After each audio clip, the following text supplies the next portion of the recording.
Hello दोस्तों, यदि आप भी 17 फरवरी को हिंदी का फाइनल परीक्षा देने वाले हैं तो अभी की इस क्लास में 17 फरवरी फाइनल परीक्षा के लिए हिंदी के वैसे वायरल महत्वपूर्ण प्रश्न बताएंगे जो आपके 17 फरवरी फाइनल परीक्षा में पूछा जाएगा।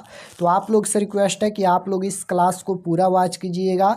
अभी के इस क्लास में हम लोग हिंदी के 100 वैसे ऑब्जेक्टिव क्वेश्चन देखेंगे जो आपके 17 फरवरी हिंदी के परीक्षा में पूछा जाएगा। तो आप लोग क्लास में अंत तक बने रहिएगा। यहाँ पर देख लीजिए, सेकेंडरी स्कूल एग्जामिनेशन 2025 वार्षिक यानी फाइनल परीक्षा के लिए ये हिंदी का क्वेश्चन पेपर है। विषय कोड सेम टू सेम यही रहेगा और हिंदी का एग्जाम पूरे 100 नंबर का होगा। समय 3 घंटा 15 मिनट का मिलेगा। और अगर आप लोग इस चैनल पर नए होंगे तो चैनल को ज़रूर सब्सक्राइब कर लीजिएगा ताकि आने वाले नेक्स्ट क्लास आपके पास ज़रूर पहुँचे। तो सबसे पहले खंड अ मिलेगा जिसमें ऑब्जेक्टिव क्वेश्चन पूछा जाएगा 1 से लेकर 100 तक, जिनमें से किन्हीं 50 प्रश्नों के उत्तर देना है एग्जाम में। तो आइए पहला नंबर क्वेश्चन देखते हैं। फर्स्ट क्वेश्चन यहाँ पर पूछा गया है कि बाबा साहेब भीमराव अम्बेडकर संपूर्ण वार्ड में भारत सरकार के कल्याण मंत्रालय द्वारा कितने खंडों में प्रकाशित हुआ है। बताना है कि कितने खंडों में प्रकाशित हुआ है। तो आपको याद रखना है 21 खंडों में प्रकाशित हुआ है। ऑप्शन नंबर डी बिल्कुल राइट आंसर होगा।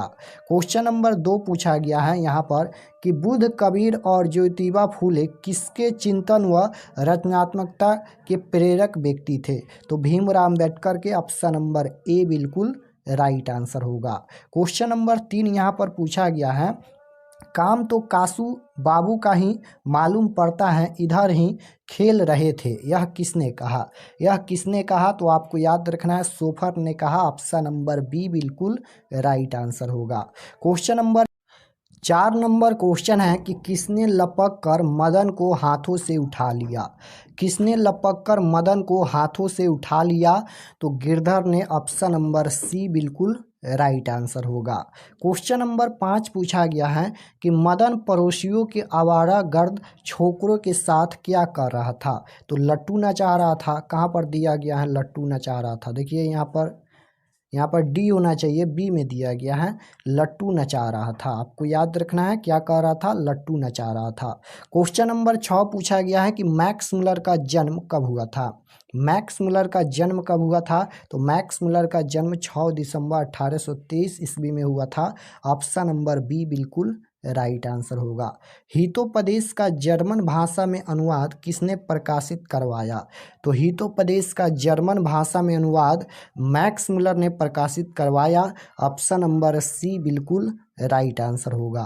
क्वेश्चन नंबर 8 पूछा गया है कि मैक्स मुलर के अनुसार उनके यहाँ प्रचलित कहावतों और दंत कथाओं का प्रमुख स्रोत किसे माना जाने लगा है। तो बिल्कुल राइट आंसर हो जाएगा बौद्ध धर्म को। ऑप्शन नंबर डी बिल्कुल राइट आंसर हो जाएगा। 9 नंबर क्वेश्चन है कि दैवत विज्ञान का क्या अर्थ है। तो देव विज्ञान होता है। ऑप्शन नंबर ए बिल्कुल राइट आंसर होगा। 10 नंबर क्वेश्चन देखिए पूछा गया है, चारुचंद्र लेख किनकी रचना है। तो यह रचना किसकी है। तो बिल्कुल राइट आंसर हो जाएगा, यह रचना हजारी प्रसाद द्विवेदी की रचना है। ऑप्शन नंबर बी बिल्कुल राइट आंसर।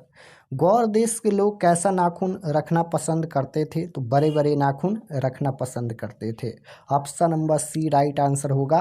क्वेश्चन नंबर 12 है कि आदमी के नाखून क्यों बढ़ते हैं। लेखक से यह किसने पूछा। आदमी के नाखून क्यों बढ़ते हैं, लेखक से यह प्रश्न किसने पूछा। तो लेखक की छोटी लड़की ने। ऑप्शन नंबर डी बिल्कुल राइट आंसर होगा। क्वेश्चन नंबर 13 पूछा गया है यहाँ पर कि पुराने का मुंह सब समय वांछनीय ही नहीं होता, यह किस शीर्षक पाठ की पंक्ति है। तो राइट आंसर क्या हो जाएगा, नाखून क्यों बढ़ते हैं। ऑप्शन नंबर बी बिल्कुल राइट आंसर होगा। क्वेश्चन नंबर 14 पूछा गया है कि नागरी लिपि शीर्षक पाठ किस पुस्तक से लिया गया है। तो भारतीय लिपियों की कहानी से लिया गया है। Option number C right answer होगा। क्वेश्चन नंबर 15 पूछा गया है, कोंकण के सिल्हार मनेखेट के राष्ट्रकूट देवगिरी के यादव तथा विजयनगर के शासकों के लेख किस लिपि में है। तो बिल्कुल राइट आंसर 15 का क्या हो जाएगा, नंदी नागरी लिपि में है। क्वेश्चन नंबर 16 पूछा गया है यहाँ पर, दंतदुर्ग के बाद राष्ट्र कूटो की गद्दी पर कौन बैठा? तो बिल्कुल राइट आंसर क्या हो जाएगा? ऑप्शन नंबर ए हो जाएगा, कृष्ण प्रथम। क्वेश्चन नंबर 17 पूछा गया है यहाँ पर कि किसके गले में स्काउटों की तरह एक रुमाल बांधा था? तो बिल्कुल राइट आंसर 17 का बी हो जाएगा, बहादुर के। क्वेश्चन नंबर 18 पूछा गया है कि सुखजीवी नामक उपन्यास किसने लिखा? सुखजीवी नामक उपन्यास किसने लिखा? तो राइट आंसर क्या हो जाएगा? अमरकांत ने। बहादुर कहानी के लेखक कौन है? अमरकांत है। बहादुर का बाप कहाँ मारा गया था? तो युद्ध में मारा गया था। Option number D right answer होगा। क्वेश्चन नंबर 20 पूछा गया है, हिदायत शब्द का क्या अर्थ है? हिदायत शब्द का अर्थ क्या होता है? तो इसका अर्थ होता है चेतावनी। ऑप्शन नंबर ए बिल्कुल राइट आंसर होगा। क्वेश्चन नंबर 21 है कि प्रगतिशील आलोचना किन्हीं अमूर्त सिद्धांतों का संकलन नहीं है, वह साहित्य की परंपरा का क्या है? तो राइट आंसर क्या हो जाएगा? 21 का बी हो जाएगा, मूर्त ज्ञान।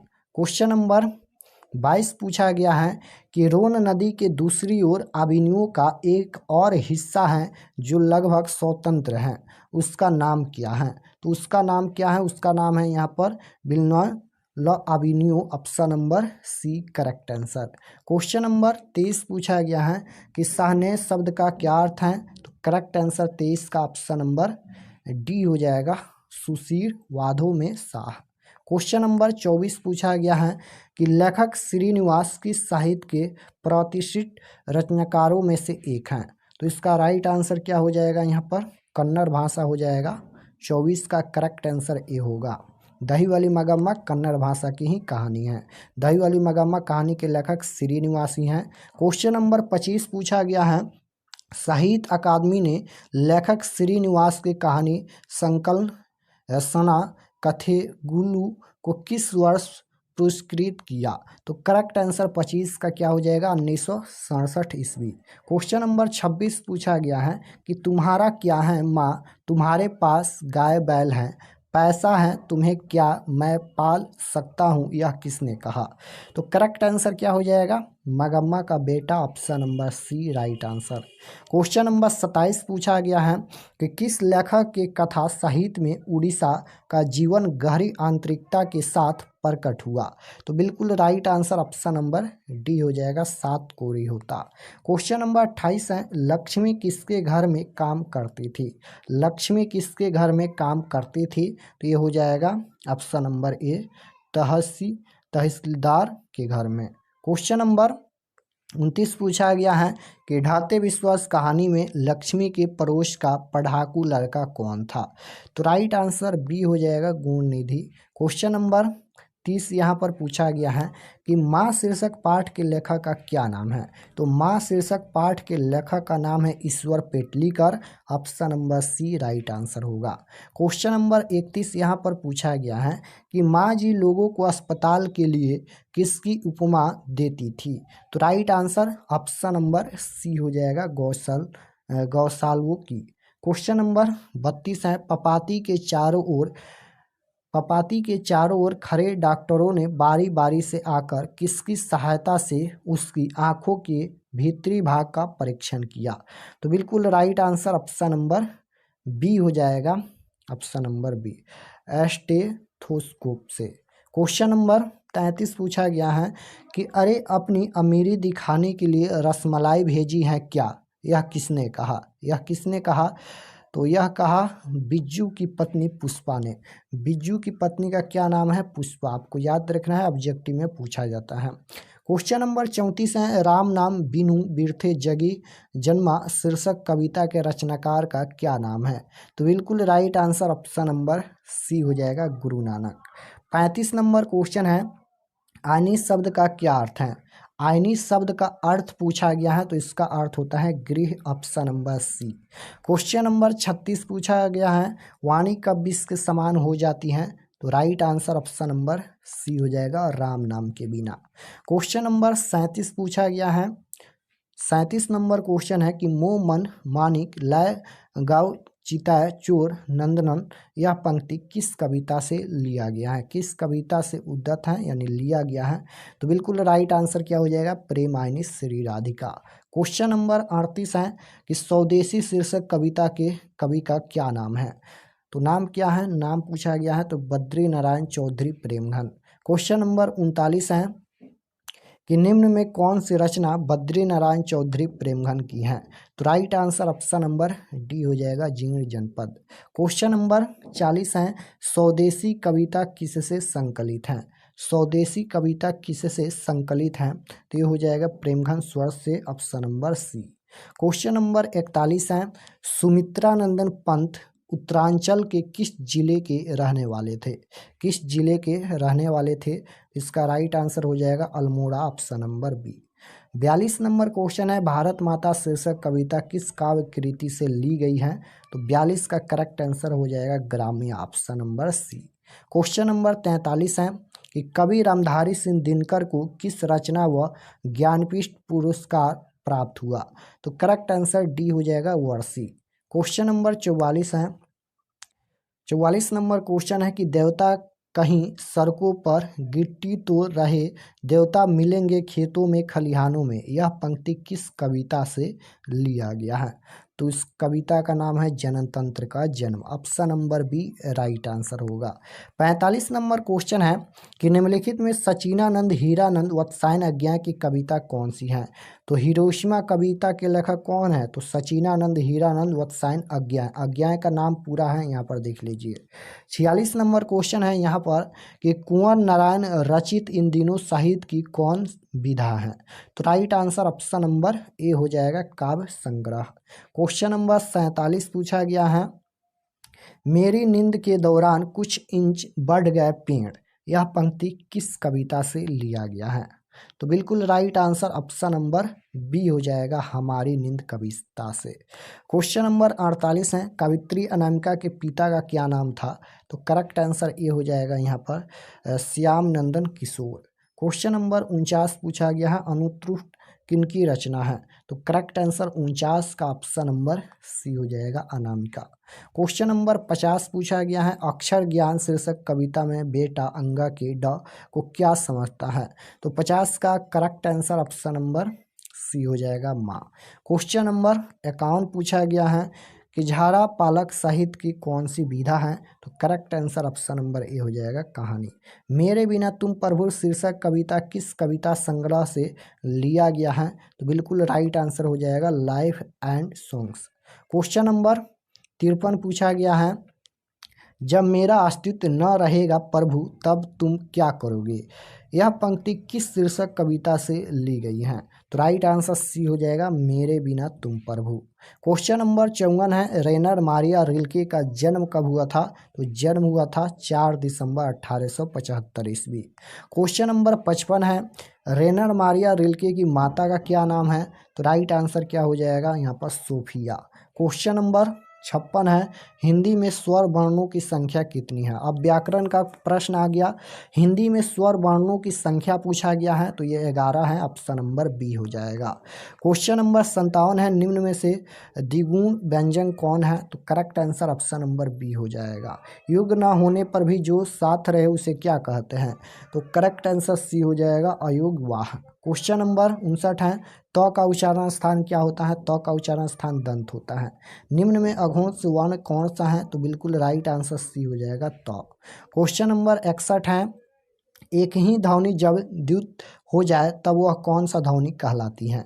तो करेक्ट आंसर बी हो जाएगा, युग्मक ध्वनियाँ। क्वेश्चन नंबर 62 है सैन का संधि विच्छेद क्या होगा? सैन का संधि विच्छेद होता है से प्लस अन। निम्न में अशुद्ध शब्द कौन है? अशुद्ध शब्द पूछा गया, अशुद्ध शब्द हो जाएगा यहाँ पर जयुत सना, option number C. Question number 64 है निम्न में अल्प विराम चिन्ह कौन है? तो राइट आंसर 64 का डी हो जाएगा। क्वेश्चन नंबर 65 है स्वर संधि कितने भेद होते हैं? यहाँ पर स्वर संधि के भेद पूछा गया है तो राइट आंसर ए हो जाएगा, 5 भेद। क्वेश्चन नंबर 66 है निम्न में जातिवाचक संज्ञा कौन है? तो जातिवाचक संज्ञा नदी है। क्वेश्चन नंबर 67 है कि संज्ञा के जिस रूप से व्यक्ति या वस्तु की नर या मादा जाति का बोध हो उसे व्याकरण में क्या कहेंगे? तो राइट आंसर 67 का बी हो जाएगा लिंग। क्वेश्चन नंबर 68 है नाखून शब्द कौन लिंग है? तो करेक्ट आंसर सी हो जाएगा पुल्लिंग।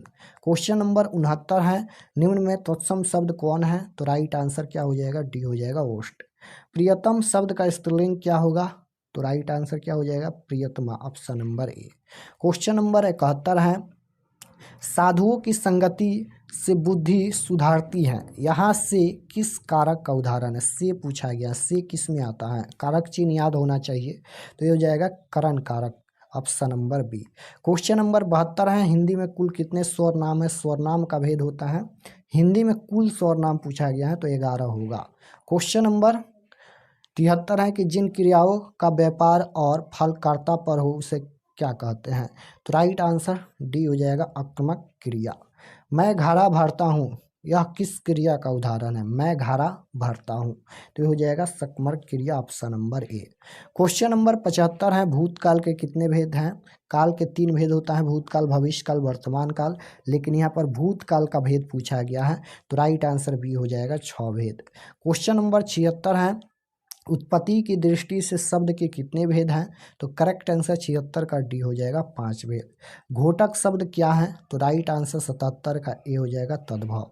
क्वेश्चन नंबर 78 है एक मात्रिक स्वर्णों की संख्या कितनी है? तो करेक्ट आंसर 78 का सी हो जाएगा 4।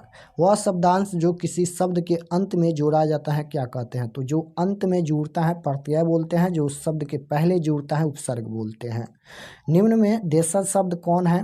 तो करेक्ट आंसर 80 का ऑप्शन नंबर क्या हो जाएगा? सी हो जाएगा चिड़िया। उपनिवेश शब्द में उपसर्ग क्या है? उपसर्ग जुड़ा है, राइट आंसर डी हो जाएगा। बोली शब्द में प्रत्यय पूछा गया है, प्रत्यय लास्ट में जुड़ता है तो बोली में ई प्रत्यय होगा। निश्चय शब्द का विशेषण क्या होगा? विशेषण हो जाएगा निश्चित, ऑप्शन नंबर बी। प्रतिदिन कौन सा समास है? प्रतिदिन, तो राइट आंसर क्या हो जाएगा? 84 का ऑप्शन नंबर बी हो जाएगा अविभाज्य समास। क्वेश्चन नंबर 85 है किसी न किसी तरह यह किस पदबंध का उदाहरण है? तो ये हो जाएगा विशेषण पदबंध। क्वेश्चन नंबर 86 है मैंने भोजन नहीं किया इसलिए मेरी भूख नहीं मिटी, यह किस वाक्य का उदाहरण है? तो करेक्ट आंसर ये हो जाएगा संयुक्त वाक्य। चांद पर थूकना मुहावरे का क्या अर्थ है? तो करेक्ट आंसर सी हो जाएगा व्यर्थ निंदा। क्वेश्चन नंबर 88 है सुलभ शब्द का विलोम, विलोम शब्द मतलब उल्टा शब्द होता है, तो सुलभ का उल्टा क्या हो जाएगा? दुर्लभ होगा। क्वेश्चन नंबर 89 है तालाब शब्द का पर्यायवाची, पर्यायवाची शब्द मतलब अनेक नाम, तालाब का और किस नाम से जानते हैं? तो ये हो जाएगा ऑप्शन नंबर डी त्राण। क्वेश्चन नंबर 90 है निम्नलिखित शब्दों में अशुद्ध शब्द कौन है? अशुद्ध शब्द यहाँ पर उज्ज्वल हो जाएगा, अशुद्ध शब्द पूछा गया उज्ज्वल, क्या राइट आंसर हो जाएगा? उज्ज्वल ही होगा। क्वेश्चन नंबर 91 है निम्नलिखित वाक्यों में से अशुद्ध वाक्य कौन है? तो राइट आंसर क्या हो जाएगा? अशुद्ध वाक्य ही पूछा गया इसमें, तो इसका राइट आंसर उसने जल्दी घर जाना था, ये गलत है, यानी राइट आंसर ए हो जाएगा। क्वेश्चन नंबर 92 है उद्योग शब्द का संधि विच्छेद क्या होगा?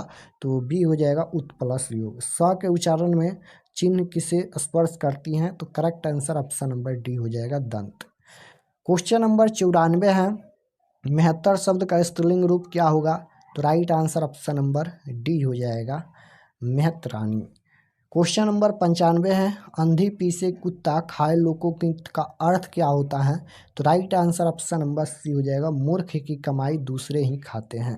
क्वेश्चन नंबर 96 है यह कोई नया काम नहीं है किस स्वरनाम का उदाहरण है? तो राइट आंसर डी हो जाएगा निश्चयवाचक स्वरनाम। मोहन खाता है किस कारक का उदाहरण है? कारक पूछा गया, मोहन खाता है, तो राइट आंसर ऑप्शन नंबर ए हो जाएगा कर्ता कारक। क्वेश्चन नंबर 98 पूछा गया है चादर शब्द कौन लिंग है? तो राइट आंसर बी हो जाएगा स्त्रीलिंग। च का उच्चारण स्थान क्या होता है? च का उच्चारण स्थान तालु होता है। 100 नंबर क्वेश्चन है यहाँ पर कि अ ई उ री ये कौन स्वर हैं? तो राइट आंसर ये हो जाएगा हर्ष स्वर। तो यहाँ पर हम लोग हिंदी के टोटल 100 क्वेश्चन देखे हैं। आप लोग कमेंट में ज़रूर बताना कि आप लोग का कितना प्रश्न सही हुआ। और अगर आप लोग इस चैनल पर नए होंगे चैनल को ज़रूर सब्सक्राइब कर लीजिएगा ताकि आने वाले नेक्स्ट क्लास आपके पास ज़रूर पहुँचे। और इसका सब्जेक्टिव क्वेश्चन पेपर डाउनलोड करने के लिए गूगल पर जाना है, सर्च करना है RK एक्सपर्ट क्लासेस। इसी चैनल का नाम आपको गूगल में सर्च करना है। जैसे ही सर्च करेंगे फर्स्ट पेज आएगा, उस पर क्लिक कीजिएगा और क्लास 10th के सेक्शन में जाइएगा। सभी सब्जेक्ट का सब्जेक्टिव डाउनलोड कर सकते हैं। तो मिलते हैं नेक्स्ट क्लास में, तब तक अपने स्टडी कीजिए। आप सभी को धन्यवाद।